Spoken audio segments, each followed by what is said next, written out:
Okay, thank you for this invitation, and thank you. It's really a pleasure to be here and talking to all of you.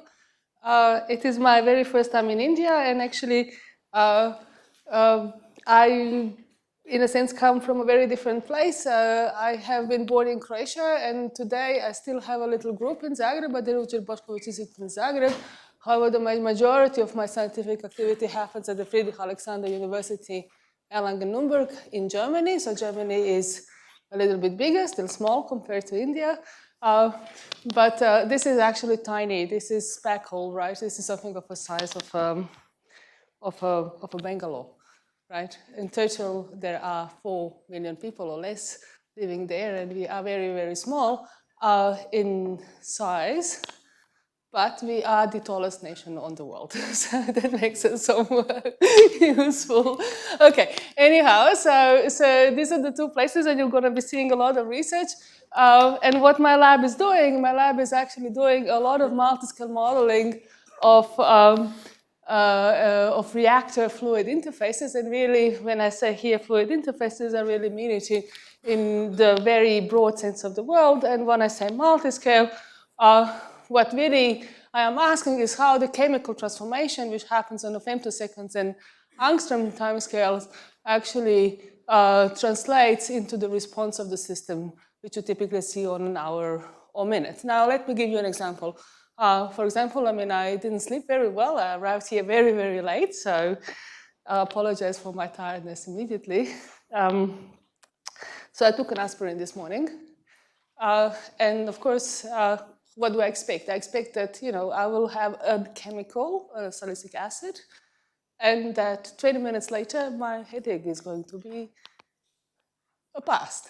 This is precisely this problem. How do I go from something over here and so reliably over such a messy system, which requires, hierarchical structures, complex transport? This medicine has to come in, has to divert through your body, has to find the right receptors, has to react, has to give you a feedback, and these feedback loops have to go up the scale, and in the end, I don't have any headache.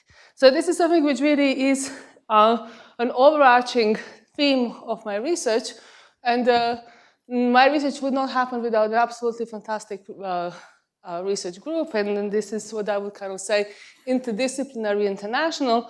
Why interdisciplinary? Because when you go from femtoseconds and angstroms, this is where chemistry matters, right? This is not only where physics matters, but chemistry is really subject to constraints of the physics, because a molecule cannot react with something else if it's attached to another surface, to another.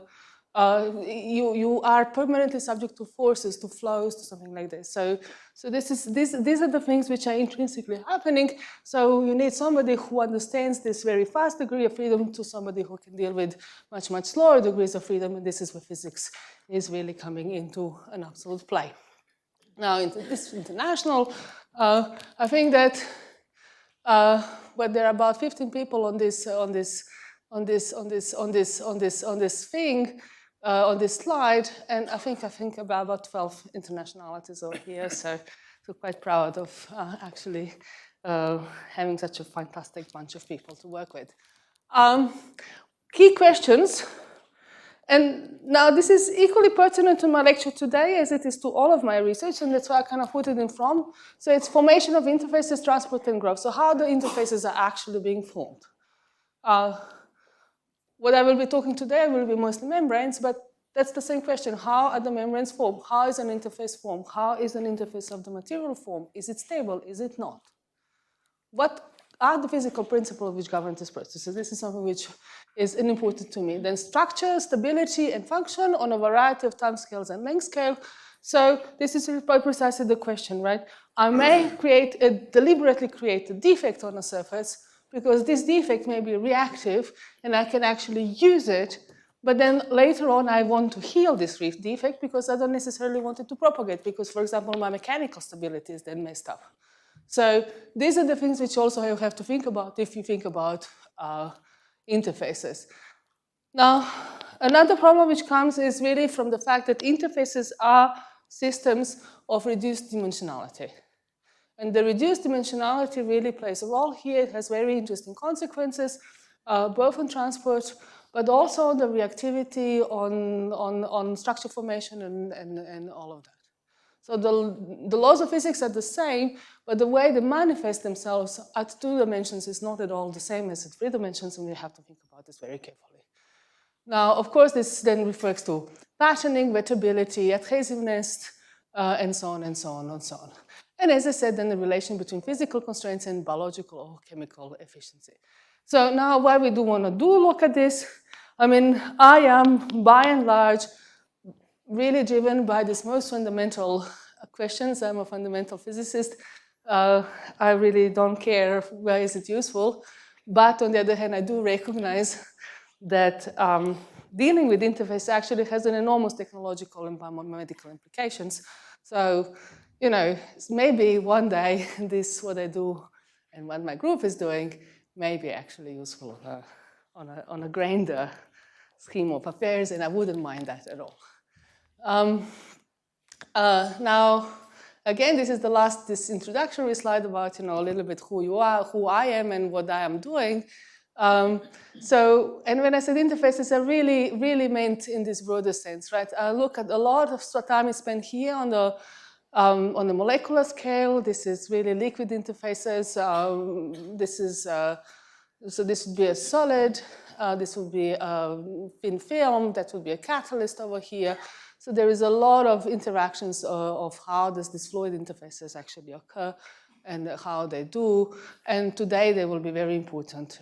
Things like semiconductor production, photovoltaics, catalytic processes, hydrogen technologies, all of these things would come into play over here.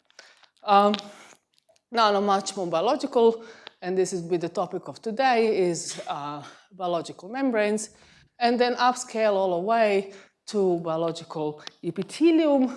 Epithelium is a surface layer of cells on any organ and is actually an interface. So you can, everything that you have kind of learned on the lower scales, and a lot of physics actually survives, just you have to find an appropriate variable, then you can utilize a lot of these tools on these much higher scales. And this is the tissues where then the unit is the cell, here a unit is a lipid or a protein, and here a unit is a molecule, okay? So that would be somehow the general idea. And the underlying theme to all of that is really diffusive and active transport. So how things propagate in these systems. These are highly overdamped systems, or they are overdamped. You can't be highly overdamped, you're just overdamped. So how to manipulate these very viscous environments to achieve proper transport. So, as I said, however, this brings me maybe to my topic of the next 3 lectures.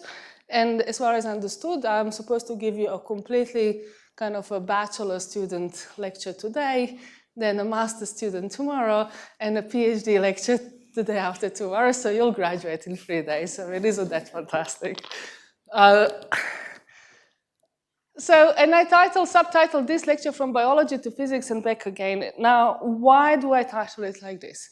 I want you to learn 2 things today. And this is where details matter, right? This is something where physicists really are not very good at. I mean, we kind of, you know, a cow is a sphere. You know that, you know, I can pack them up and roughly get the answer.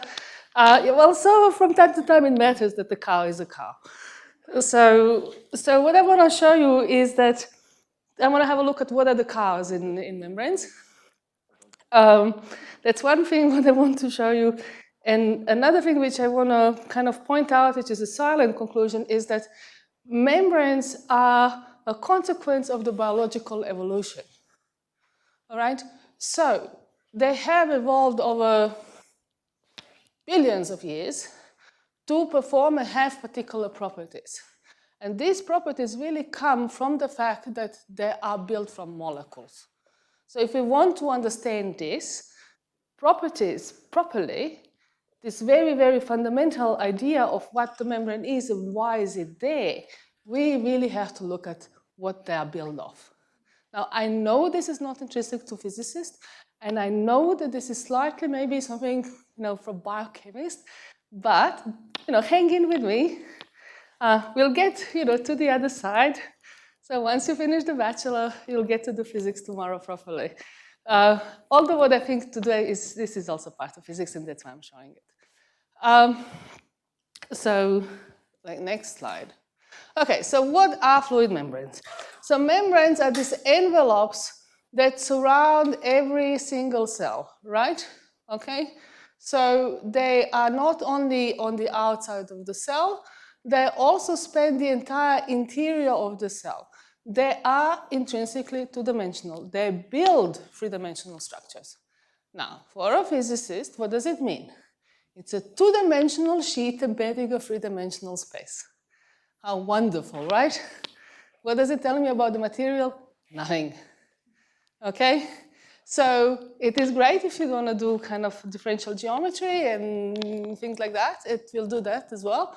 But in essence, the point is that, yes, indeed, they do build this very intricate networks of sheets which intercalate space in the interior of a space of the cell. It's absolutely gorgeous and beautiful. Now, they also surround pretty much every organelle beside the droplets, which are kind of found more recently. But in essence, what we think about traditionally as organelles, they are all surrounded by membranes. So in essence, you see the membranes as the nature-produced bags. So if the nature needs to compartmentalize, it puts it into a lipid membrane. It puts it into a bag. And then it's inside. And some people would even argue is that, one thing is the evolution of DNA, but the DNA, and you would not have an organism without an evolution of a membrane, because you would not be able to separate from the rest of the world. Okay? All right. So now, why do we need the 2D structures? Why 2D? I mean, I could have just made a droplet. I could have just made a ginormous droplet. Well, nature does this all the time. But why two-dimensional? Two-dimensional allows you two important things. It allows you much more efficient transport because you don't have to travel through space, you travel on surfaces. It maximizes your area to surface reactivity. That's the second thing. And another thing which allows you to do, it allows you to build gradients. All right? So you can have a different ionic structure on this side and on this side. So the membrane is intrinsically built to control the transport in and out. So it is transport within the membrane, which is efficient because it's 2D, but it is also transport across the membrane because I can have different things on this side and different things on that side. Now, what do I need to do? I need to create something such that not everything can go through this membrane, right? It's not good if, this is so porous and so unspecific that it's useless, right? So it really needs something where, I need to come up with some chemical structure such that, I can control what goes in and out, just by pure physical forces. Otherwise, I'll have to invest a lot of energy, and that I don't want to do. Okay? So, now, another important thing which comes from this compartmentalization is that I can transiently store energy. Now, mitochondria are precisely that's what they're doing, right? So, this is also, they have their own evolution, so the membranes are very different to that of the rest of the cell, but still, pretty much, you can use these bags to inside create non-equilibrium conditions such that you can harness energy. Okay? And for that, you again need two-dimensionality. So now, I think I have kind of tried to give you a little bit why 2D, why the membranes are so fun, but also there is another reason why physicists like to look at membranes. Now, physicists like to look at membranes because they are one of the very rare examples of self-standing, I'm sorry for the typos, two-dimensional fluids. All right, so it's not so easy to create a two-dimensional sheet which is also liquid. It's an intrinsic liquid state. It's not like having a solid interface on which you deposit a liquid, but if I tip it, for example, under gravity, then the liquid flows. Here, I can turn this membrane in all directions, and it's going to stay a liquid. So it is built in such a way that it is shape preserving. And that's why it is an absolutely gorgeous physics problem, right? And you can study a number of physical phenomena, as I said, in these two-dimensional systems, which I think is very beautiful, right? Now you will also learn that this is also a soft system. What does it mean that it's soft? What does it mean that something is soft? Any suggestion? Huh? Why do we say hard matter? Why do we say soft matter? Low force is required. Okay, that's an excellent suggestion. Can anybody deepen up on that? Generalize this? Sorry?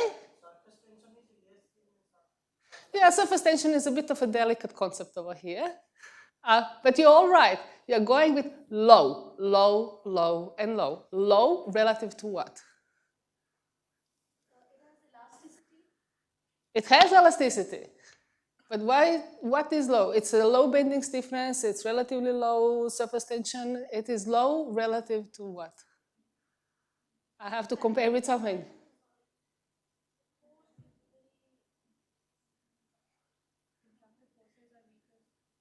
Beg your pardon? Can you speak a little bit louder? Interaction forces are weak. Again, we are weak, we are low, we are on the right track, we are just missing the other side. You have half of the story, right? You have to compare with something. What is giving you the excitation in physics? Thermal energy. So the point is that the typical interactions are in soft system comparable to those which are coming from the thermal energy. So that means that I'm not dealing with systems with, I'm deep in a minimum and I'm just fluctuating like this. I am in a minimum. This deep minimum can be also fairly deep, but I'm fluctuating like this a lot. So fluctuations are important, and actually you can't often just wrap them up underneath. And then that's also another interesting thing for physicists, right? So now, not only in physics, but then all of this, goes to biomimetics. So people are trying to build, for example, artificial cells. They are also using them to build chips and things like that. And that is then in their usage in nano and biotechnology as sensors. Today, we have vesicles and membrane bags for delivery of medicine, of various drugs, and so on and so on and so on.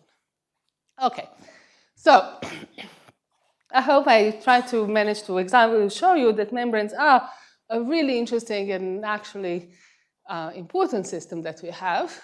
And I want to now go into this thing which is called the chemical composition. What is it that they're made of? What allows them to be stable, and what allows them to actually perform this number of very, very important functions?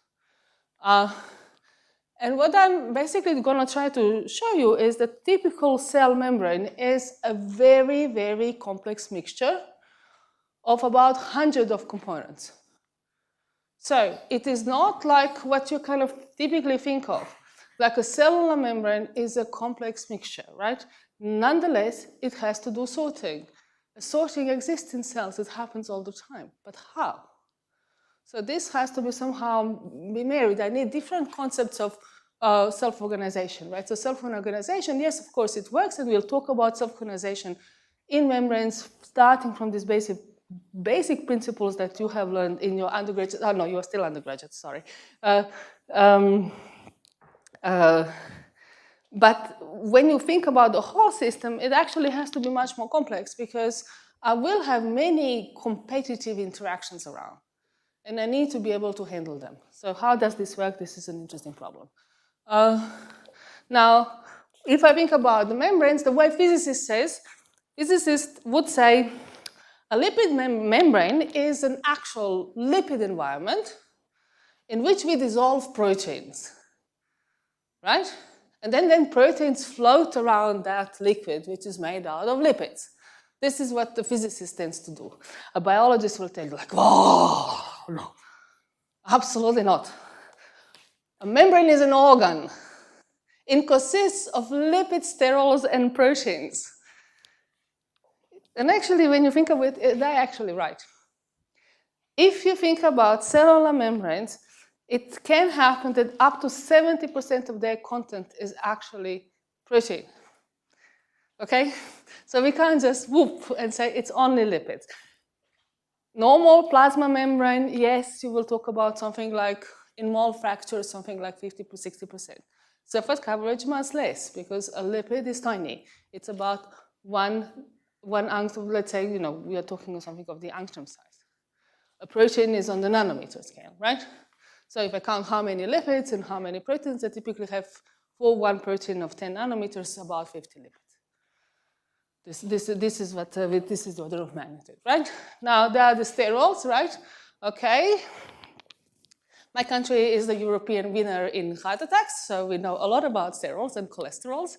And yes, they actually reside in membranes. So their membranes are the place where they are.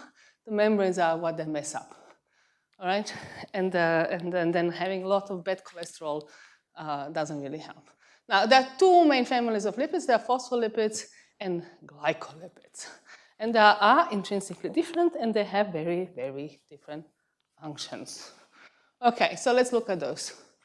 Now, how does this happen? Fine, okay, I try to take this out from my lecture notes. I can also write it on a board. It doesn't matter. I mean, we are missing a little red dot here. Okay, so what is a lipid? Lipid is something which happens through a process called esterification. Okay, who of you has heard for esterification? Come on, please help me, right? I mean, I don't want to be the chemist in the group. Okay, so in essence, what happens is that the hydroxyl on some molecules will react with the carboxylic group, and that will actually make a bond of this type, right? And then you have one side chain on this side and another side chain of this side, and you will spit out water in the process. Okay? It's not very complicated to look at these things. I mean, it's just, a little bit of self-discipline, right? And now, if you kind of look at the phospholipids, this actually happens over here. Now, you don't have the C, you have the phosphate group, right? You see the double bond to the O and a single bond to the O. So here, then we had this is kind of an equivalent of the carboxylic group, and then here you would have an OH, and then basically you kick out the H, and you bind to the O. It's really not a rocket science, but this is how they're formed. Now, the most common constituents are, as I said, the phospholipids and glycolipids, and now this one will somehow split into different classes. And what is characteristic for those ones is that they have a fatty acid. They typically have two fatty acids, which are attached to a glycerol. A glycerol is attached to a phosphate, and then the phosphate is attached to an alcohol. Okay, why am I showing this? Okay, fatty acid will tell you how hydrophobic I am. This bit is going to tell you how hydrophilic this is. And that's why it's important to know about that. Okay, so now these ones are built like this, and these guys on this side are built quite differently, and they undergo a different esterification pathway. But it's in essence an esterification every time. Now, what are fatty acids, right? Now, fatty acids, as I said, they hang around on this side. There's this long chain, and every phospholipid has, typical phospholipid, not every, but typical phospholipid has two of these fatty acid chains over here, all right? Now, they are built of methylene groups. These are these kinks. Each of these kinks is a methylene group, and some of them are double bonded. And which of those which are double bonded, you see they make this kink. Yeah? Well, this kink, they look like it's a kink. No, it's not just a kink. There are messy kinks. Try to pack things with kinks. Yeah? if you take little sticks, yeah, you can put them in a bag, you shake your bag, a little bit of entropy, and you get a nicely ordered structure. Now, take little things with kings, put them in a bag, and you'll shake for a bloody long time. So this is why these kings are important. And actually, the way you recognize these assets, it doesn't particularly matter that you kind of remember, you just have, understand that typically the way you calculate, you present them is how many CH2 groups you have and how many double bonds you have. All right, so typically short amino acids, this is 16s, and 18, they don't really have that many of these double bonds. They're saturated, and this is what we call saturated lipids. The ones which have these double bonds over here, these are the ones which are called unsaturated, right? And then you go to the, now you know when you go and buy yourself your yogurt and then it's written, 1% unsaturated. Well, that just means that, okay? So, as I said, many different ones, and this is just a small selection of them. There are different more, but these are probably the the palmitic, stearitic, linoleic acids are the ones which we see probably the most, at least in the labs. All right, now the heads. In principle, when we speak about phospholipids, then we speak about 4 different heads. Now, I want to introduce them because they are called, and I think this is the first and the last time you're going to ever look at this, but at least you know, once I have looked at it and I know what it means, I just, you can at least pretend this is, I'll just have to check my notes. Yeah, even if you have no idea, but it doesn't matter. So now this first, typically when you say a lipid, you always will have some words and letters appearing over here, all right? So now you will have a serine, choline, ethanol, amine, and inositol. And these are basically these purple things which you see over here. Now, what's the important about them? For example, if you look at choline, it has the phosphate group is always negatively charged, okay? This is just a fact of life. Now, if this guy is, positively charged or neutral, that will define whether the actual lipid is neutral. It actually is not, they can be also neutral, but if this is then zwitteronic or negatively charged. So this bit is here in serine, this is neutral, and when I combine it with this one negative charge, then this is a negatively charged lipid. All right? On the other hand, if I look at, for example, over here, I have a positively charged alcohol, or alcohol part, whatever's left, and I have a negatively charged phosphate group, and that makes it zwitteronic. Now, what does it mean, zwitteronic? Now, you could argue that this is neutral. But it is not neutral because these charges are actually separated. So it has a very strong dipole moment. Okay? So there is a very strong polarity hidden in this lipid head. And it really comes from its chemical nature. All right? So now, well, nobody ever wants to think about phosphatidylserine. If you do a lot of lipid biophysics, then, you don't want to go to bed and say, oh, this phosphatidylserine, what is it doing, right? You just say PS, okay? So this is how you somehow shorten them. You shorten them with these 2 letters, PS, PI, PE, and PC. P for phosphatidyl, and then CE, INS for the type of the alcohol that you have. All right? And that brings me down to the actual names. I have asked this question several times in PhD exams. And you would be amazed that people actually do not know. They work 3 or 4 years with their lipids. It's POPC, it's SOPC, PMPC, and they don't actually remember what it is. Can't even understand, explain the concept of PMPC, POPC, PPPC, PIP3, PIP2P. Okay, horrid, I know. The first letter is the first fatty acid. The second letter is the second fatty acid. And the last 2 letters are the head. Okay? So POPC. So it's palmitoyl, oleaoyl, phosphatyl, choline. I'm sorry, it is an I is missing here. Okay? So nobody will ever ask you to remember all of them, but at least kind of know where these names are coming from. I mean, that's a take-home message. Now, there is another very different group and very important group, and they're called sphingomyelins. And they are shortened as SPHMs. Now, how they are built, okay? So they are built of something which is called sphingosine. Now, I need to look at this beast over here, right? And then basically it is somehow, this whole thing is typically preserved, and it attaches it can attach very different second family fatty acids, okay? But the first bit is preserved, and you see that here the amine group is very differently organized, okay? Now, the point is that it is not derived like glycerol. It's derived by something else. It has a different evolutionary pathway as well. But it is very important because it actually induces disorder, or basically helps with maintaining disorder in the membrane.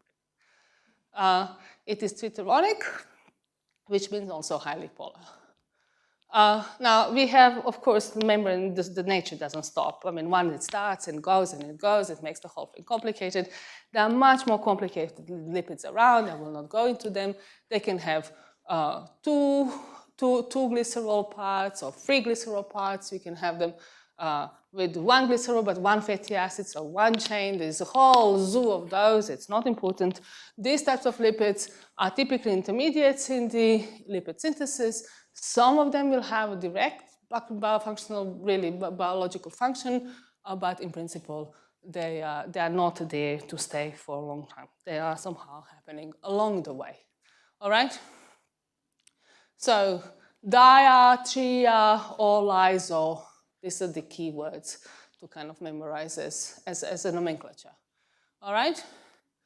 Now, in the third class, and these ones are really important for the plasma membranes. They're particularly important on the plasma membranes of tumor cells.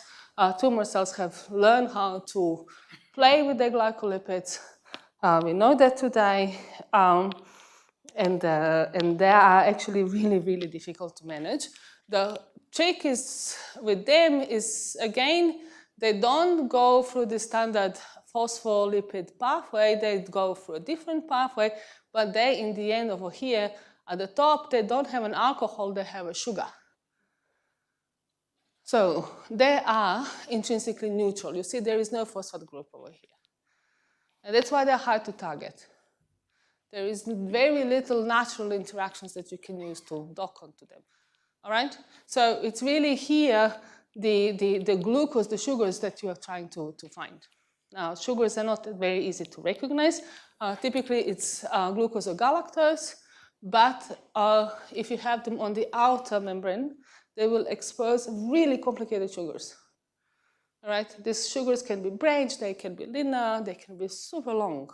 And they will be part of your glycocalyx. That's another word that somehow is worthwhile trying to memorize.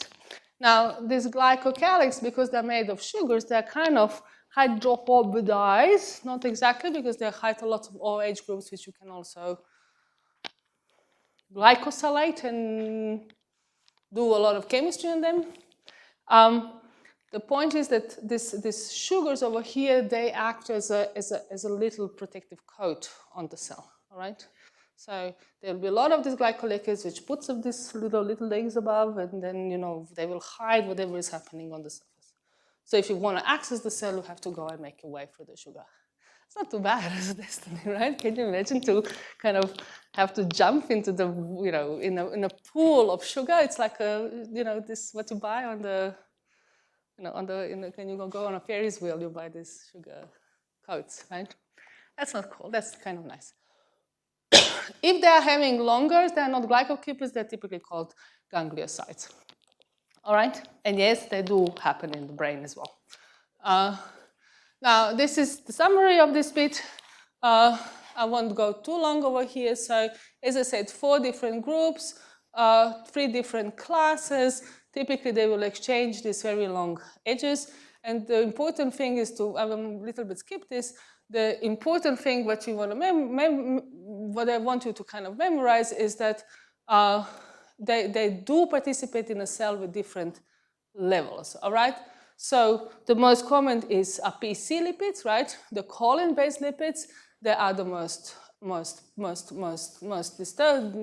present, typically in the plasma membrane, but also on the intracellular membranes. They come with short chains, right? Now, the unsaturated forms are PE forms. PE goes with unsaturated lipids. They come also in the longer, so the 40% of those are in the unsaturated forms. And then these PS and PIs, they are typically charged lipids, right? There are very small molar frictions in the cells, but they carry a lot of charge. Often they'll be carrying 2, 3, 4 charges, okay? And they will associate and they will be an active player in, they will actually contribute to the chemical reactions which are happening, right? So they will interact with the protein, they will bind to the protein, they will change the conformation of the protein and then can go on and do its work. So they are absolutely essential, and this is my sphingomyelins, and you see there are actually quite a lot of those as well. Quite a lot of those as well. So this is kind of a distribution, distribution of that. Now, a few words on the cholesterol. Now, this is the most important sterol. It's not the only sterol. Now, this is a whole class of molecules. There are some, maybe, I would say maybe 10, 15 types of sterols. We'll use them, many of them. The sterols here is, the most common is cholesterol. And what's characteristic for cholesterol is these groups over here. Now, this is the important bit. Why is this important? These are rings. They are planar. They cannot bend.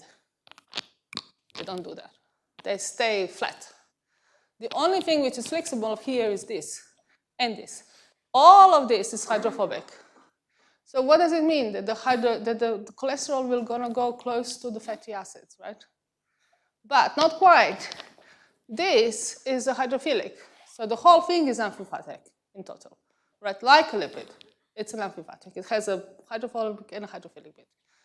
But now this is when you see when this with the sphingomyelin actually kind of, I mean, some people would argue about this picture, okay?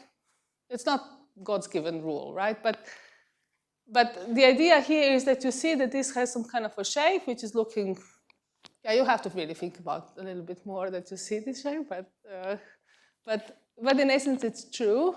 And then the idea is that the cholesterol will actually somehow try to associate this OH group over here and put the chain down. Now, of course, life is more complicated, but it doesn't matter. Now, because it has this rigid ring, it makes the whole membrane rigid. Now, there is a lot of cholesterol in the membrane. So it can give up to 50% in certain areas of the membrane. So a lot of cholesterol. Now, you do not actually, and then that's another thing, you know, this is where you want to think about your diet. You do not actually make your sterols and lipids. It is really, you build your cells from what you ate. So unlike proteins, which you kind of, you know, degrade and build again, lipids not. Lipid is really what you had. And this is also what happens when, for example, if you somehow had, you know, a big period of life and you have, you know, you didn't take care of yourself, you put up a lot of weight because you ate a lot of junk, and then you start losing weight, and suddenly you go sick. Because all of this is also melting everything which is dissolved in this lipid stash, and that is actually can make you sick. So now, 20 to 50% of the plasma membrane can be cholesterol, 50 more where it's associated with sphingolipids. There is basically very little cholesterol in the intracellular membranes. That's a very interesting concept. We don't actually know why. We don't actually even know how is this gradient maintained. Why does cholesterol doesn't exist in the intracellular membranes? The more important and rigid, but it also makes it more fluid. Why does it make it more fluid? It makes a mess. It's disordered, right? I mean, somehow the cell, the membrane has to accommodate for this guide side. It actually doesn't allow nice packing. If I'm not nicely packed, then I cannot be in a crystalline form or liquid crystal form, whatever you like. So, more fluidity, more rigidity, more fluidity. All right, and this is another nasty table. This is, again, mostly for your record, just to see. I put this table because this table is incredibly difficult to find. Yeah? You say more rigid, why it cannot be more fluid then, no? No, that's the point I'm trying to make. Elastic response, a capacity to bend, it has a different origin to, I mean, it is the same origin, but capacity to bend is one thing, capacity to stay fluid and disordered state is another thing. And it does both. So rigid doesn't mean fluid or crystalline. It is just... No, in the membrane or in the bilayer, the gel to fluid transition is associated with the bending rigidity also. It is Correct? also... It is mostly, I'll get to that. But in essence, when you think about cholesterol, think about, I increase the rigidity. So if I have 50% cholesterol, so you will go from 20 kbgs in the bending stiffness to 100 kbgs in the bending stiffness, but you will postpone the phase transition to about 10 degrees. All right. Now, I am putting this not because I want to talk about it, I don't want to particularly analyze it, but if you ever need it for your record, have it, because it is not easy to find. Up to today, the studies even if the day of, this is now a rise of lipidomics, and I'm sure that this table in the next 5 years is going to be a different table. At this moment, today, this is, I think, still the state of the art, as how much of different lipids are in different parts of the cell. And you see that they will be very, very, very different. So cholesterol, there is a lot of it in the plasma membrane, but very little, for example, in the mitochondria. Okay? Now, what I want you to remember, I'm perfectly aware that you will never remember all of these names and structures and blahs. I think it's important that you see it, that you know that at some point you may want to think about it, but and that you do know what counts POPC, what are these 4 letters standing for. But I want the reason ultimately why we need to think about this is because what I need to take out is the size and the electrical properties. Is it neutral? Is it charged? Is it heterotic? This is what I need to do physics. I need to know about the length of the hydrophobic chain. This is this bit over here. How long is this? All right? This is basically telling me how thick is the membrane. And it's also going to tell me how difficult it is to bring things across the membrane, right? Because if I have something which is polar and wants to just diffuse, then there is a huge hydrophobic barriers to cross. And this is now, you see this intelligent design of nature, right? The nature doesn't allow you to bring anything which is polar, and in water solution, most things are polar. They just don't go across because it's energetically too expensive. So then cells has to come up with different ways, and this is then channels. But then it can control the activity of the channel. This is now non-specific. Okay, so here you can really, with the length of the thickness, control the transport.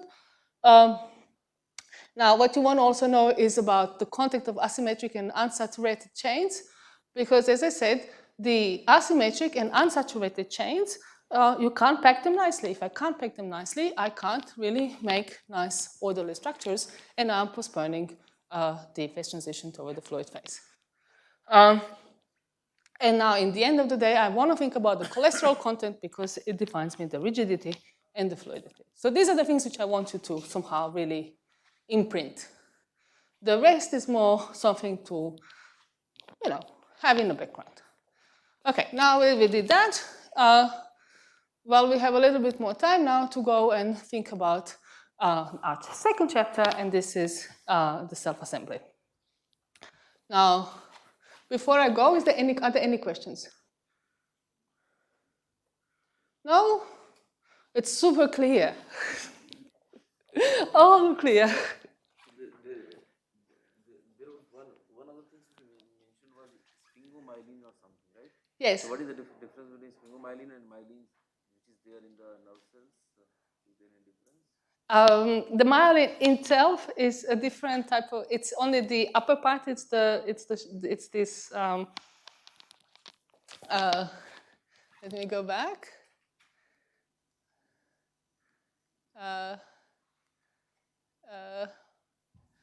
Okay, so these are these bits over here, right? So, and then you will have somehow chains of this. And the sphingomyelin, sphingosine, this is the whole sphingosine. Sphingomyelin is taking up this thing over here. So myelins are going to have a lot of these charged elements over here, and this is then with the negative charge over here, the whole thing is tritonic, all right? So you will have, this is the myelin, and this is the myelin associated to the lipid making a sphingomyelin, okay? Yes? You have told that the intracellular compartments, what are there, have lower cholesterol amount. Yes. So while budding, I mean while endocytosis, so it requires cholesterol to make such buds. I mean to take it inside. But basically, actually, you don't have a lot of cholesterol inside, right? So the metabolism of cholesterol has to be such that it is not in the inside. In the end of the day, it doesn't actually go to the Golgi or to the endoplasmatic reticulum. All right. So this is another thing. What are these? Other organelles. I mean, the main organelles is endoplasmatic reticulum, the Golgi, then the surface of the mitochondria, and so on. But so does it recycle back at the same time? I mean. Okay, so I don't actually have a slide. I can put it for tomorrow if you want to on the cholesterol cycle, or the cholesterol metabolism. But in essence, somehow, I mean, you do not actually can't break cholesterol, so you have to somehow bring it back. Kind of use the endocytosis and exocytosis process. You store it in the endocytotic and exocytotic vesicles, but you don't actually integrate it back into the endoplasmatic reticulum. It just kind of hangs around. I mean, that whole process is not entirely clear, right? We don't really know how yet. We don't really know yet how this cholesterol gradient is maintained. All right? It's also known, for example, that what is actually known is that in mesenchymal stem cells, right? So the stem cells which are becoming cancer, cholesterol actually enters Golgi.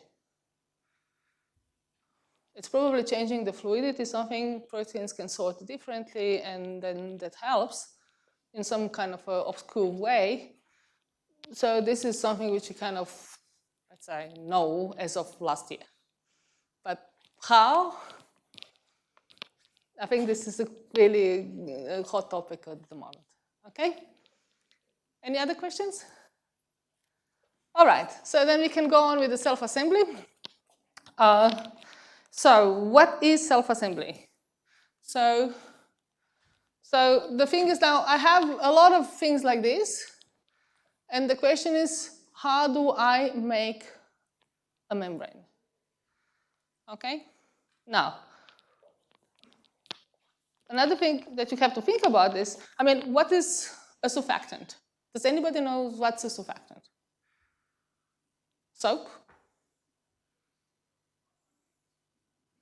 Huh? Why does soap float on the surface of water? What is a surfactant? It does? Does anybody know how? It makes bubbles. I mean, you can make bubbles out of it, and the way it works is actually that it's an amphiphilic molecule again. Okay, it has a polar head, and it has a hydrophobic chain, right? And then you kind of put these things, then these hydrophobic chains try to hide from the water, and then they make their own little things. So you will put the polar head on top of the water and the hydrophobic chain sticking out, and everybody's happy, right? So the same principle works here, right? This is precisely what nature has used. I have a hydrophobic bit over here, and I have a polar bits in this part, and then I can put them together, because then I can put together all of the hydrophobics and hide. I don't have to mix them up together. But obviously, you see that if I try to put this one together next to this one, this is not going to work very well. I'm going to be left with a hole. Yeah, and this is what I'm saying, like this number of kinks, this number of, whether this is longer and this is short. Asymmetry is actually very common. So most phospholipids don't have chains which are of equal length. They're typically different length. And they are all there to maintain fluidity. Now, why is the fluidity so important for the cell? Why does the cell doesn't want the membrane to be in a gel phase? It does everything to prevent gelling. To regulate the membrane tension, it has to be fluid. Why does it have to be fluid? Because to eat, cell has to make vesicles and take in, to eat or drink like. It has to be transported in and out. That's what you say. Well, in and out, I can actually, I can do it in the gel phase. It's not in and out, it's in the membrane. It's translational motion within the membrane. If this is a gel, then there is no motion. So then I'm stuck. I can't go. I would love to go, but I can't. I can only do it if I'm in a fluid phase. And I don't frankly care how fluid are my chains. Do my chains really explore all of the degrees of freedom? As long as, I, as entire lipid, can move around, I'll be happy. So if I'm a protein that I don't care whether all of these chains are, little soldiers standing up and then moving along with the lipids or not. So they don't care that. They just need to be moving along. So fluidity is, if you lose the fluid state, then you're dead. Put it this way. Okay? So membranes which are not fluid, there is no more. So this is why you can't survive temperatures which are below, 30 degrees or so for a long time. Because your membranes are undergoing phase transitions and the whole thing breaks.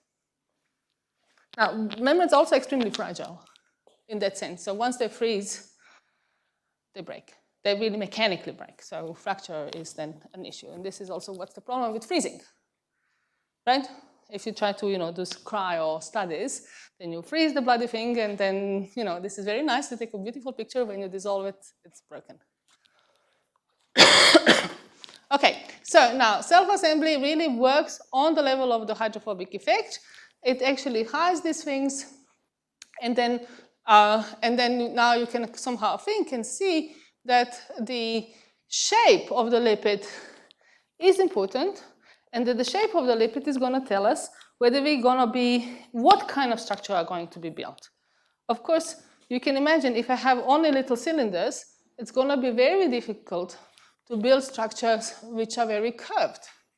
On the other hand, if I have something like cones, you saw this little cone with a single myelin, right?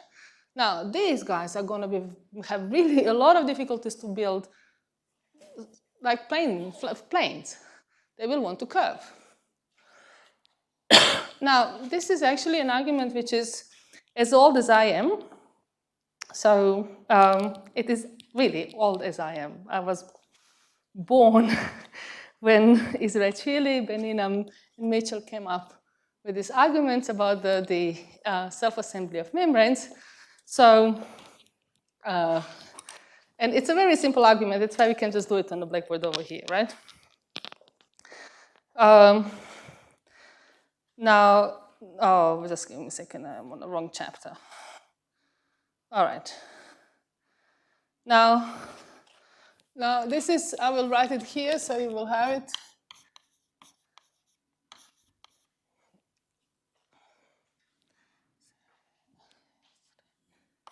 I'm sorry, this Israel Achvili,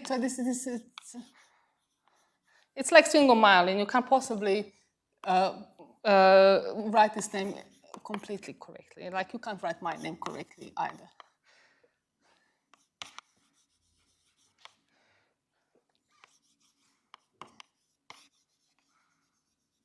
And we are talking about 1976, okay? So now this is also, it's always fair to give credit to people which did these things.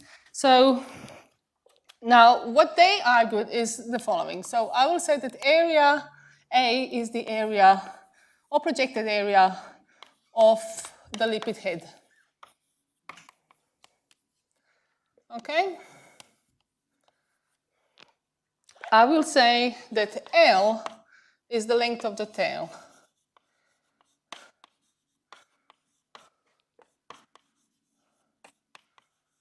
Okay? Now, if we now try to, now imagine you have now n lipids on your disposal, and you're asking yourself, what is the structure that you're going to build? And imagine you're trying to build a spheroid, all right? And let's say that the spheroid is the structure that I'm trying to build. So, or let's just do it like this. So I will do it for the spheroid first.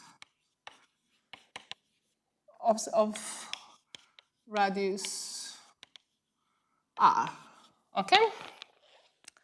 So now that means the surface of the spheroid is 4 pi r squared, and I have to create it with n lipids which have a projected area A, right? That's very easy. And I can also come up with a second equation that can basically say that the volume of the spheroid is 4/3 of the pi r to the power of 3. And that has to be n times v. I will write this here. I say v volume of the lipid. Now, please don't be too tight about, when in principle it should be a molar volume, but I mean, this is a scaling argument, so, you know, the details of the, you know, how do we exactly measure this volume is, you know, okay? Now, what you can do is you can take these two equations and you can, in a sense, divide them. And what you're going to get is you're going to get that the radius is 3v over a. Okay? So this is something which is going to give you a critical radius. But what you don't want to do is you don't want this hole to be too large, right? This is what I'm packing, I don't know, 1, 2, 3, 4, 5, 6, 7, 8, 9, 10, 11, let's say 15 lipids into a hole, actually looking at either like this or like that. But I don't want this hole to be too big, right? I mean, what is it in that hole? What's in that hole? This hole has to be stabilized. Now, this is called a micelle, right? Now, so that means that I can do this if the lipid length is much larger than r. Okay? So the lipid length has to be sufficiently large to fill up the hole. So, and that actually gives me now a critical value, a kind of a critical parameter, and I call it P, and I will define it like this as V over L times A. And that one has to be basically for the spheroid smaller or equal to 1/3 for the spheroid to be roughly stable. Okay? So this is telling you roughly this is the volume that you have of the molecule, and this is basically cylindrical equivalent, right? So I'm comparing, so for example, if I take a cylinder to the pyramid, what's the ratio? 1/3 of the volumes, yeah? So this is roughly the same ratio that you kind of notice over here. So if I have nice little pyramids, from nice little pyramids, I'll be able to build, I will build a nice sphere. Okay? Now, we can do the same argument for the cylinder.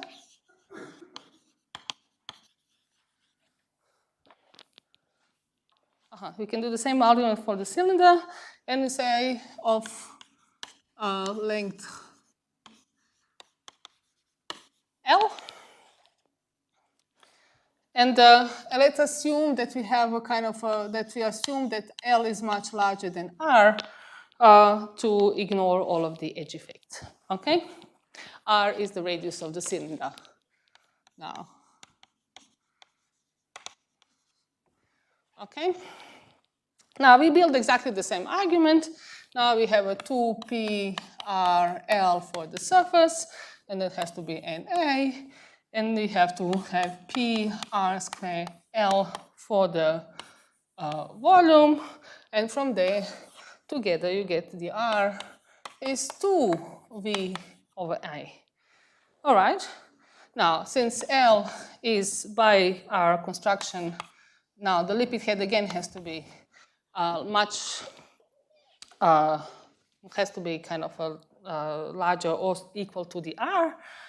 Then I get basically that the P in this case has to be smaller or equal to 1/2.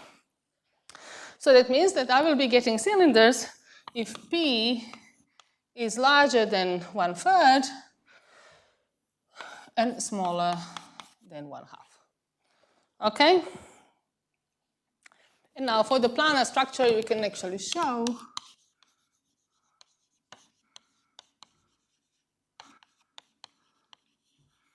that P has to be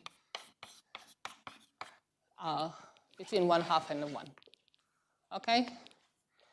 So now if I look at this, then it will tell me that, oh, I'm sorry. So this argument, which is really done completely on a basis of trivial scaling, tells me that cylindrical lipids are going to be making things like this, and more conical lipids are going to be making things like this. And now there is another thing which we associate with these properties. We say that certain lipids excite or basically generate spontaneous curvature. And the spontaneous curvature is the origin of spontaneous curvature. It really comes from the fact of what kind of lipids and what is the shape of the lipids that I particularly have.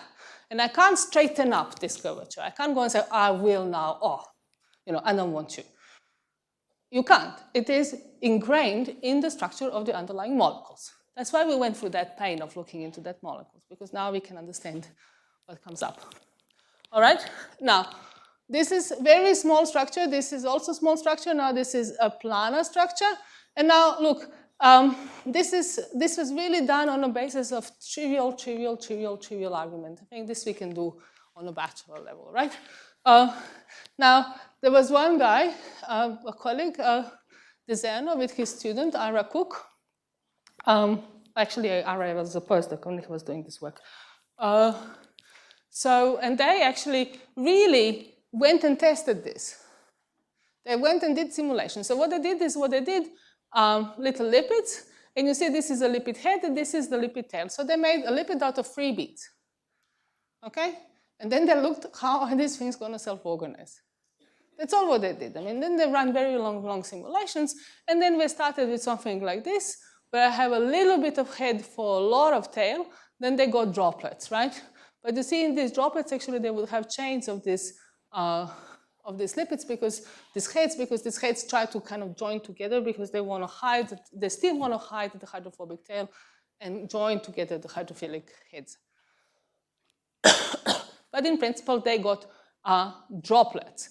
Now, when they made them cylindrical, then they got really beautiful flat membranes. Now, mind you, this is a Monte Carlo simulations. You will never get, and this is not the Monte Carlo simulations with the periodic boundary conditions in it, but really maintain at the constant chemical potential. So you will not get massive sheets, but you still see these are in principle sheets.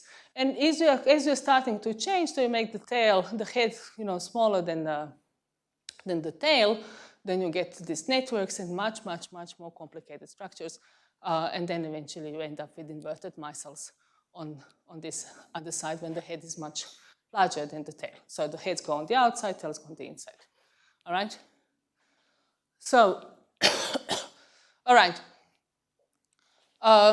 Now, this is really nicely done and easy to do when you have such simple lipids.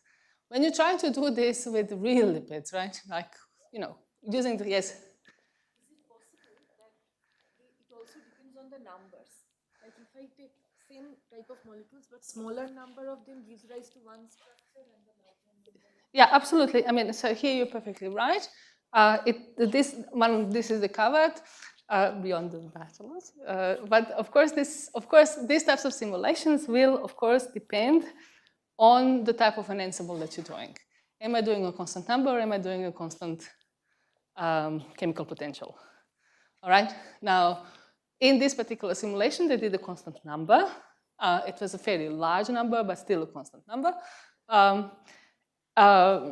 And the idea over here is that at least the most stable configuration is going to be representative. So if I would have a constant chemical potential, this would go into one sheet, and it would be one large sheet, because you don't have to then pay for the edge effects. But in real system, in experiment, this is a lyotropic system. The phase behavior is changed by concentration. Exactly. So there is a critical micellar concentration. Yeah, there is a critical. Yes, but if you do the calculation for the critical micellization, it will depend on the ensemble in which you're doing it. Depend on? The ensemble, on the statistical ensemble. No, I am not talking about it. I am talking about the experiment. Yeah, in the experiment, you will really observe this. And actually, now this is the proper phase diagram. And actually, I think this place over here was probably the place where some of these things were invented. So also round around when I was born. And over here you will see that, you know, whether I work on the dry phase or start adding a little bit of water to promote this hydrophobicity, then I will actually come up with a much more complicated. And this is actually done here only for one single lipid. So this is one single lipid with a little bit of water, and this is now changing the composition of water and the temperature. And then you get a whole lot of very different structures which are coming up naturally in the system in this self-assembly process. Okay? Now, can you imagine what happens when you add hundreds of them? Okay? How do you optimize the design when you have hundreds of lipids? When with one lipid you can do such beautiful things. So why do we need this 100? That's actually a good question, right? I mean, I can maintain fluidity, I can maintain structure. Why this diversity of lipids? It's a good question. Now, some people started to look at this. Now, this is 2 lipids plus cholesterol. This is a whole class. I mean, I will not go here into detail. This is, again, basically a field on its own as how do these domains, what are the structures that you will have when you mix 2 different lipids, right? Now, be careful, these are colons in both cases. The O and the M, the hidden variable over here is this one has a kink and one doesn't have a kink. Okay, that's the point. All right, this is a simple 16 long fatty acids, and this one will have 2 kinks. Now, when you mix them up with cholesterol, then you will see a very different structure naturally occurring on that membrane. All right, so you will see really from standard Oswald ripening, where you mix the system and then you kind of let it go, and then you'll see that, you know, domains will coalesce and make bigger and bigger domains, and in the end you have properly 2 compartments, one with one lipid, one with another lipid. All right, now you can go for a different pathway. This is a spinodal decomposition with a little bit more cholesterol, right? The same lipids in the same ratio, just a little bit more cholesterol in the story, changes you the way in which you undergo the phase transition. And then you can even get some wonky things by playing with these aspects of cylindrical and non-cylindrical lipids, and really get some really nice phases over there. And the problem is that the cell doesn't do these phases, okay? In cells, we don't observe these phase separations like that. They don't actually like to be like that. This is thermodynamically stable phases, all right? So that means that if I want to break a thermodynamically stable phase, I really have to somehow break the symmetry in the system and, you know, undergo full phase transition. Now, there is a whole field behind, which I'm not going to talk about, is how to describe these particular phase transitions, and that's not always easy. So there is a lot of discussion, you know, is this Ising-like systems, or, you know, what kind of an Ising-like system, what type of Hamiltonians do you have to put inside? Now, this is lovely, beautiful theories as, you know, how to basically from the theory point of view, explain these structures, and this is still open questions. A lot of open questions there. But in cells, in biological membranes, unfortunately, these stable phases are not there. Why? I told you already. Why are they not there? Why these are not present in the cell? Yeah. Why the cell has to work against that? It doesn't want that. It have many perturbations which are, like acting cytoskeleton and which binds the membrane tightly. So these kinds of structure doesn't move from one place to another. Well, it doesn't move here either, to be honest. Once you're such a big domain, you don't move, right? But I mean, the cytoskeleton can form and can be broken, and even if you break the cytoskeleton, you can get some of these things in something. Some of these kinds of phase transitions you can see in something where you kind of really take off out of the cell, and then you can see some phase transitions in buds.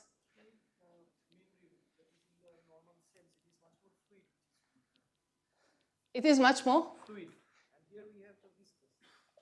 It's not much more fluid. Why? The question is not. The question is why the cell. You have to think about why the cell doesn't want that. So, I mean, the cell will find principles.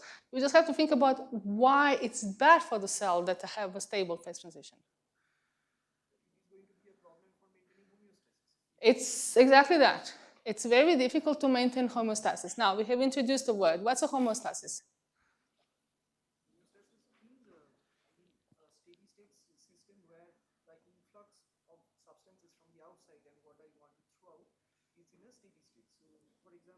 Can you speak louder such that everybody can hear you?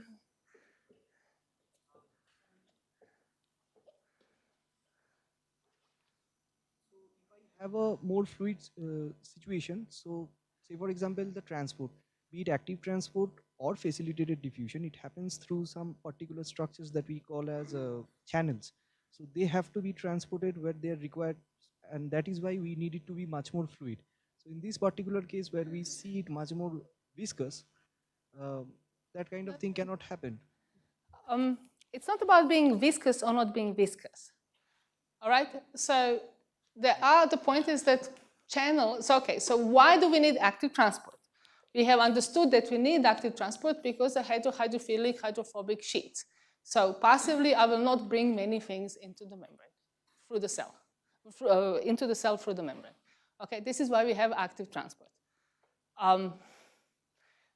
I mean, your argument is correct. It's just you have to push it all the way through, right? So that's why I have to create ion channels. Now, ion channels like particular environments, and they need to move in order to be able to go to the places where they are needed. Now, if I make really stable, thermodynamically stable environments of a particular type, that means that some ion channels and some proteins will never go there. I will prevent transport, not by the viscosity of the second phase. It is really by the fact that these proteins cannot go close to a kinked lipid or something like that. That's why. And that's why, so in a sense you are right, it's not the viscosity which is the problem. Viscosity, you can have two different fluid phases. And actually these two are two fluid phases over here. There's a little bit of viscosity difference of the two fluid phases, and that's why we get this fingering, just instability of the edge and the line tension around it.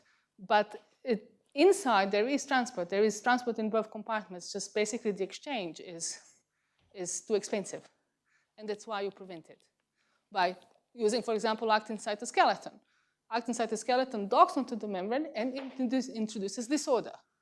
So now if I mean, we know this from physics, right? If you take a two-dimensional system, you take an Ising system and you put random defects, you will basically break the phase transition line, right?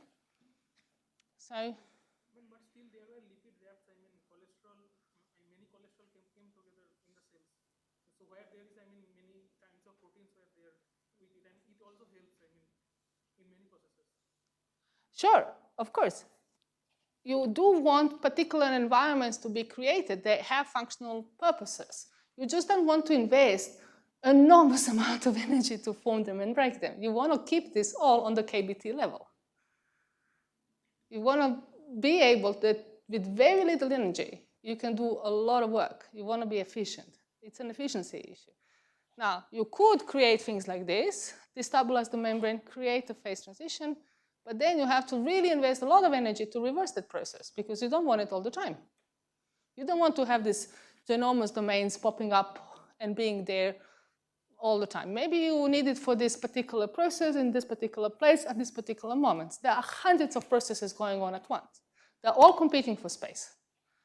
So this is why I can't have these massive phase transitions happening on the membranes. Yes? So in first one, the size of the domain is increasing, right? So here you have a standard coarsening process. This Right, is Oswald coarsening, nothing else. And this is a spinodal decomposition, right? Yeah, so that is something we understand from it. Yes. Now, in viscous fingering, I can see two different plots, right? Yeah, these are two different, yeah, because it's a two different, I think these are actually slightly two different compositions. I think this is 1 to 9, and this is, and here they changed, I'm sorry, I forgot to put this. So DOPC to DMPC over here in 1 to 9, and over here what they've done is they replaced DMPC with another lipid, which has different types of unsaturation. So how do you characterize this viscous fingering? I mean, what does it mean? Well, you know, this is what they basically try to say. The viscous fingering over here just only basically say that rather than having spheres, I'm getting these lines appearing on it. All right? And I don't think that there is a theory which describes this yet. Okay? I think we are still kind of viscous fingering because it's clear that this is a fluid phase. It's clear that this is a fluid phase. So I think the argument that they present in that paper comes really from the idea that it must be instability of the edge. Okay? So, because I'm basically now creating more or less one-dimensional structures, right? But here you see again the same kind of a viscous fingering argument is brought up in this case, where you see really now this is a circular domain which is now becoming really mushy on the side and can be mushy, obviously because the line tension there is not strong enough. But then why are they stable? It's completely bogus. So again, a lot of open questions over here. This is not a closed field. There is a lot of, even to understand these two-dimensional phase transitions, which may be really interesting and useful in some other context, not particularly in a biological context, but in many other contexts, this phase transition in the surface of the membrane may be super useful. If you want to pattern things, this is awesome. Right? If you do, and you want to deposit this membrane and then pattern the surface and using this, fantastic. And then you can dynamically, just by changing a little bit the conditions, thermodynamic condition, change the pattern from one to another. This may be, and you create switches. Awesome. Right? But just not necessarily in the cell. Okay? All right. So, how much time do I have? All right, so any more questions? I'm now 10 minutes off, so maybe to the end of my 1.5 hours.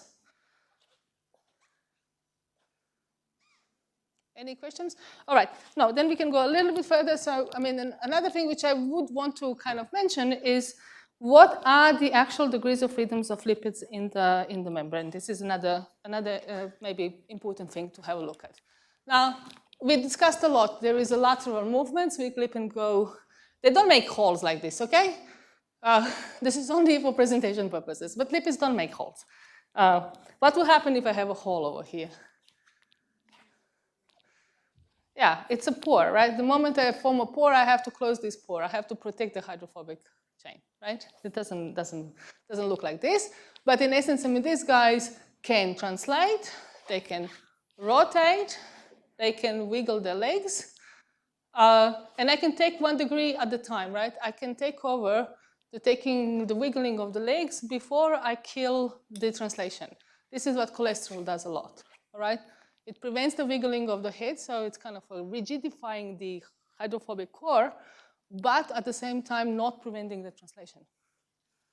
That's why Actually, it improved the translation. So this is this. Why does it rigidify and increases the fluidity? Then there is another one. There is a flip-flop rate, right? So I can actually go from here to here. And this is going to happen spontaneously. Now, talk about timescales. Does anybody know what's the characteristic diffusion time of a lipid in a membrane? Yes? Just say it loudly such that everybody can hear it. -5 to -7. What's the unit? Picosecond is saying. It's in, okay, if you want to put it in a picoseconds, but we need some kind of a spatial component for the diffusion constant. We need some meter squared, centimeter squared, something. So the unit that we're looking for is something, how much surface do I cover in a unit of time, right? So if you say I choose 10 to the power of -12 picosecond, that's fine. Just the question is, what's the spatial unit? You don't remember? It's fine. Okay. So it's 10 to -5 to 10 to -7 micrometer squared per nanosecond. That would be roughly for the lipids. Now, this process over here will take hours. Okay, why does it take hours? Again, because this is, in a sense, transport from upper leaflet to the lower leaflet. All right? And the transport for the upper leaflet to the lower leaflet, again, has to go through the hydrophobic core. I have to pay a lot of energy before this is actually okay. It can be speed up. Now, it can be speed up if I make a lot of asymmetry over here. Now, another thing which is not always clear to people, this upper layer can be one lipid, this lower level can be a completely different lipid. These two compositions over here have, they don't have to be the same at all. Also, when you make them in your lab, you can, because, you have to somehow try to match a little bit what you put in this one and in this one, and there will be some flip-flop until this is equilibrated. And this flip-flop can be taking some time, but in a sense, you can stably maintain different lipid compositions up and down. I would expect at the early stage of membrane formation, you should have many of these flip-flop events? Yes, that's what I say. So at the early stages, if I make a strong asymmetry, of course, this is a mass gradient. Mass gradients will have to be balanced by some potentials. So in the very beginning, you can speed it up a little bit. It's still a relatively slow process, okay? It is much slower than rotation or translation. But it will happen more commonly if I introduce really, really large asymmetries. It will also happen a lot if I put very different lipids with very different spontaneous curvature. So I can't induce a lot of spontaneous curvatures in one leaflet and not in the other one, right? That will introduce holes and immediately flip-flops. So holes are good for flip-flops, all right? So this is on the time scale. So now another couple of minutes so if there are some additional questions, then I can, if not, then I can also extend a little bit on the differences between artificial membranes and cellular membranes, but we talked about it a lot, all right? So and why is it still good to do biomimetics, right? This is something where there is a lot of arguments when you kind of discuss in the biophysics community, does it make sense to do a lipid vesicle study or not? Now, and to me, the question is, when you make membranes in the lab, you know exactly what to put in. You control exactly the conditions. And then you can go and say, fine, because I can fully control the conditions, I know I can test my hypothesis, which I can do in a quantitative way. Because my theory, if I'm a theoretician, still has to be valid for that particular system, right? There is one theory of membranes. There is not 200 theories of membranes, okay? It depends a little bit on the scales and how you integrate and la.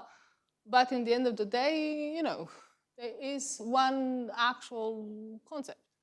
And I can take and test my concept quantitatively if I have a quantitative experiment.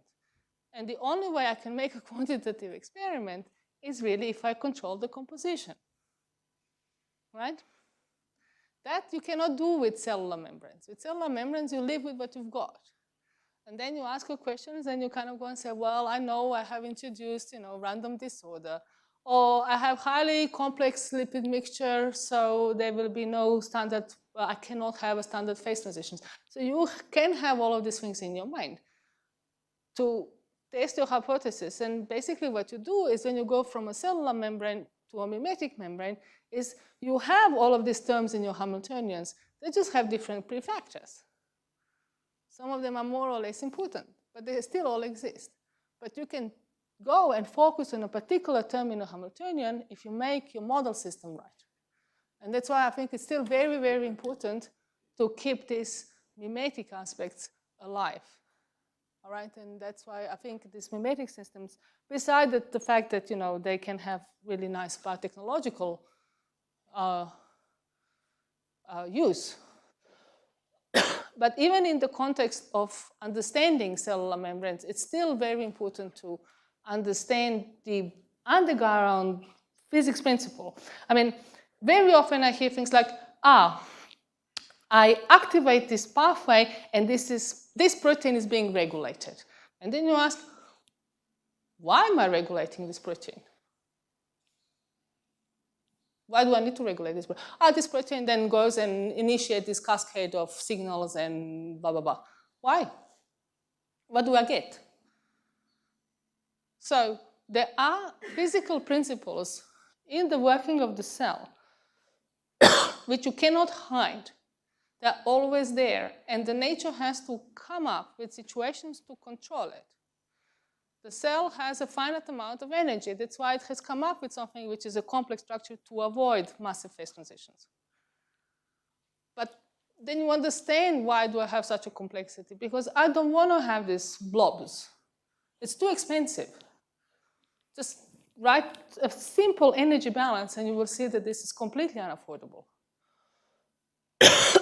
And if you start thinking in these terms, then you may understand how the cell works using biophysical principles and putting this biochemistry in the context of what's the actual goal and what's the control for, what's the feedback for, right?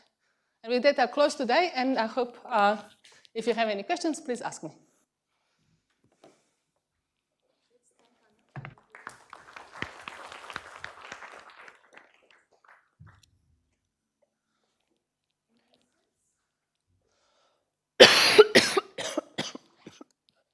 Yes, please. Do you have a microphone over there?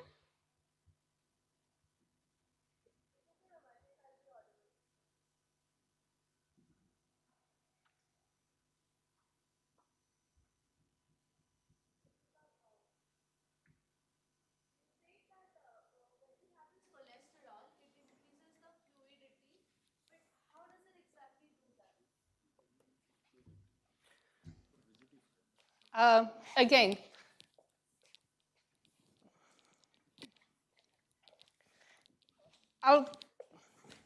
let's draw it. Imagine you have little cylinders, like this is my head, this is my tail. I'll do it in a different color. Okay? And then I have another one. And this is my, and I can nicely organize them, right? So it doesn't take, basically, I can organize them quite quickly. So they will actually make a gel phase at a very low temperature, relatively low temperature. Now, try to put the cholesterol inside. How do I put the cholesterol? It's, half of this size. So I still have to somehow now stick this thing in. This is my cholesterol. It's a defect. All right? So you can't actually pack nicely around this defect. Right? Now I have a head. But this one now does not associate with this one so nicely. I have introduce the defect into the structure. The more defects you have, the more the structure is disorderly, the later you get the phase transition. Okay? There's a common protocol for making artificial lipid bilayers where we infuse a little bit of calcium chloride solution to induce this fluidity. Can you please again repeat this, but a little bit slower? What I didn't understand there is a there is a protocol for making lipid membranes in which you add what?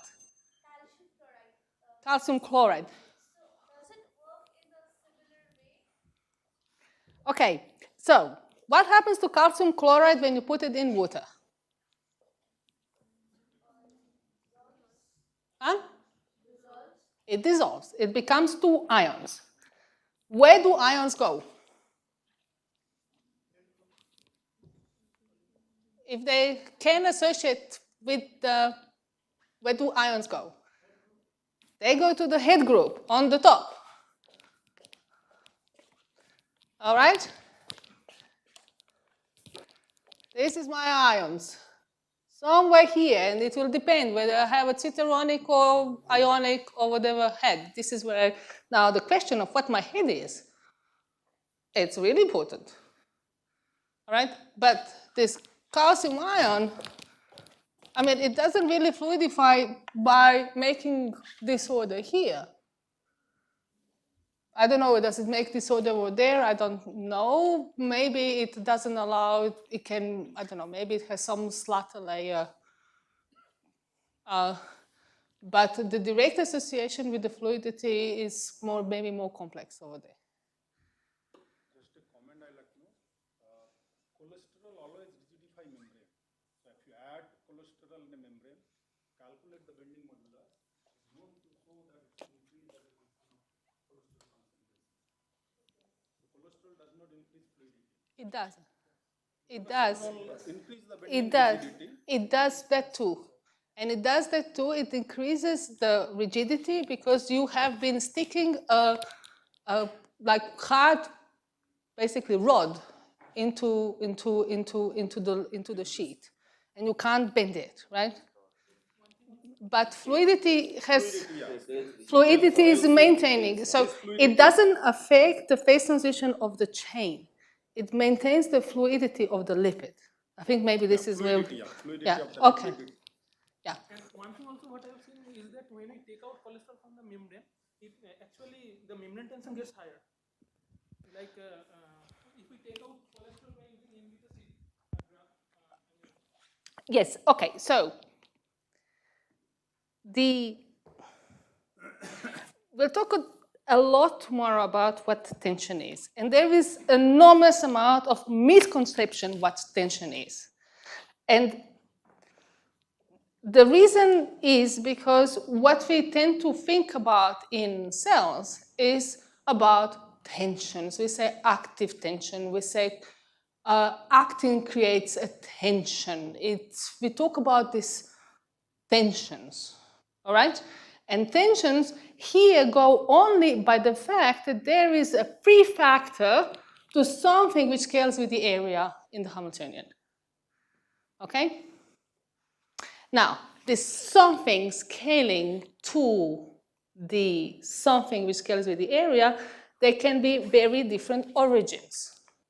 All right? When we say tension, then there can be very different things that we assume under that. Do we think about interfacial tension in ways if you think of wetting? No. This is not there, because this is not maintained, this membrane is not maintained by that type of a concept. When we speak about tension in the membrane in the purest way, from the physics point of view, we related this often to the area per lipid. How difficult it is to change the unit area by maintaining the same number of lipids. Okay? So how much stress do I have to put laterally? For how much free energy I have to invest to change the area of the system for a unit area. This is what we assume under tension. And now, there are several ways which we try to think about this. One way is area per lipid. this works in one particular regime and comes at one particular type also of the moduli, of elastic moduli. But if you go slightly up the scale, then you no longer see this, and membrane is more or less, you cannot change its surface, you cannot shear it because it's a fluid. So the only thing that you can do is bend it under the constant area constraint. If I do it under constant area constraint, then tension comes more as a concept of how do I affect the bending fluctuations.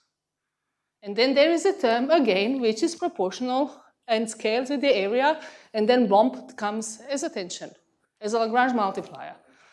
But when you say, when I add cholesterol, yes, you are affecting bending modes.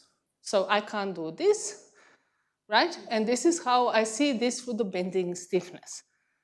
But is this really happening when you do something else? You really have to be very careful what tensions are you referring to, in which elastic and all other constants you're trying to associate with this process. Okay? So this is something which is related. This is something which is related to biology. I mean, there are reports that if you have high levels of cholesterol, then it makes you, I mean, safe against the infections. So basically, viral particles cannot get into the cell if you have higher amounts of cholesterol. So, I mean, is it related to the fact that certain properties of the membranes are getting changed, or something else is going on? Okay, so yes, there are, especially in the last couple of years, quite a lot of reports on that type, on the effect of cholesterol, and then again comes this, is this only on the plasma membrane or is it on all of the membranes, and so on and so on. Actually, the mechanism there is not yet known to my knowledge. Maybe I missed one of the more recent reports, but to as much as I know, we still do not actually know. Yeah, because for mitochondria, there are mitochondrial membranes and there is plasma membrane. What happens in which case? Yeah, that is actually, even with the current lipidomics, because I mean, you can do some, I mean, the old way, I mean, people used to do this through mass spectrometry, right? And now they can try to do it with the lipidomics, which is really reading it out. And but then how does the isolation goes and what's the readout here? This is still subject to questions, right? Now, there is also a thing where people try to go and say they measure tension, let's say through micropipette aspiration, and they say the tension is larger or smaller. They measure a response. And therefore they say there is less or more cholesterol inside. You can't make that conclusion. Please just don't make it like that. It's just wrong. Okay? There are ways to evaluate the cholesterol content, right? It's not easy, right? But you can't just, because in some system, in a simple membrane, you can associate tension, cholesterol content equal, and there is only one variable that you are changing. You can't go and say, because this is here linear, roughly, and it is roughly linear, at least in some regimes, to go and say, because I measure this in a much more complicated system where I have 200 competing processes, well, that is that. No, it's not. Maybe. I'm not saying it's not, but I'm not saying that this is not a proof. Okay? And this is because of these studies now that comes. There is also some dyes which you can put in and that are membrane sensitive, tension sensitive dyes. And then because they measure different color, they go, it's a different tension. Yeah, but the color is also changing due to many other reasons. And yes, in one particular cell, they did manage to do and show the causality. In all other cells, which I know, is correlation. And correlation and causalities are not exactly the same things. But, it's not easy to measure this. And I fully understand why people do this, because, if you don't know what to do, then you make a conclusion that you get. And then let's see, maybe it stands and maybe it doesn't. But be careful when you make these conclusions, and please be honest to yourself. What you write in your Nature paper is another thing. But at least, intimately, you should know that there is a stretch here. Okay? Any other questions? Sagar, you have a question? Okay. Let's thank Anna once more for a wonderful talk.